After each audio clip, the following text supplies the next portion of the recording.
অন্তর্বর্তীকালীন সরকারের উপদেষ্টা হিসেবে বৈষম্য বিরোধী ছাত্র আন্দোলনের অন্যতম সমন্বয়ক আসিফ মাহমুদ এবং নাহিদ ইসলাম শপথ গ্রহণ করেছেন। বৈষম্য বিরোধী ছাত্র আন্দোলনের অন্য আরেক সমন্বয়ক সারজিদ আলম তাদেরকে অভিনন্দন জানিয়ে শুক্রবার তার ফেসবুকে লেখেন, প্রথমেই নাহিদ এবং আসিফকে অভিনন্দন। এটা যেমন তাদের জীবনে গুরুত্বপূর্ণ একটি অর্জন, তেমনি দেশের মানুষের স্বার্থে আত্মত্যাগও বটে। কারণ অন্তর্বর্তীকালীন সরকারে থাকার কারণে সামনের ইলেকশন তাদের স্যাক্রিফাইস করতে হবে।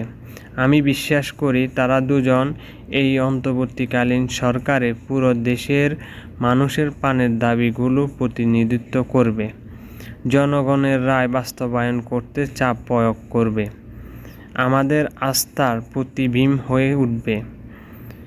2024 সালের এই অভ্যুত্থানে অন্যতম বড় অর্জন, বাংলাদেশের মানুষের তরুণ প্রজন্মকে নেতৃত্ব দেখতে চায়, দেশ গঠনের সামনের সারিতে প্রত্যাশা করে।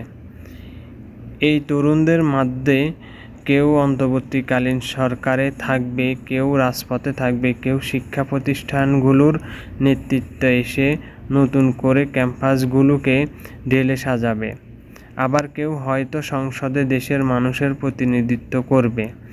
দেশের মানুষ যদি চায়, নিশ্চয় ভবিষ্যতে কোনো একটি ক্ষেত্রে দেখা হবে ইনশাআল্লাহ।